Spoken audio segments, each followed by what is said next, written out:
तो स्वागत जनाऊँ मोर एक न्यू मिनी ब्लॉग। तो ये मिनी ब्लॉग रे मु आज मो सान भाई की छाड़ापी जाऊँगी बस स्टैंड, सी मौसी घर को जीव। तो देखिपे सान भाई एवं बाहर ठिया होती। तो ये आम बाटर जाऊे, बाट देखला बेले आम गाँव में सुंदर जनसंदर भ्यूटी देखी दिंतु कि आम सुंदर जनसंदर।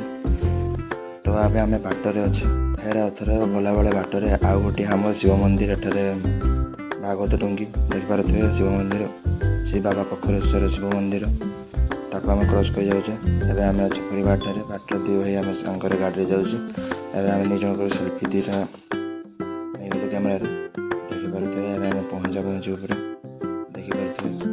तो ये आम उदला बजार उपर पहुँची गलु। उदला बजार लेफ्ट को जाए आम बस स्टाण को जीव। तो बस स्टाण पहुँची गलु।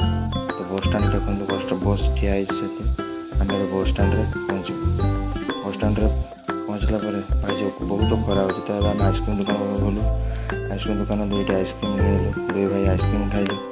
आइसक्रीम खाई मुझे छाड़ी दे सेठारे पलि आसिली। भाई को छाड़ी आसला बेले देखिए आम गाँव पिला छाई क्रिकेट खेलुँच गोटे शॉट नहीं जाए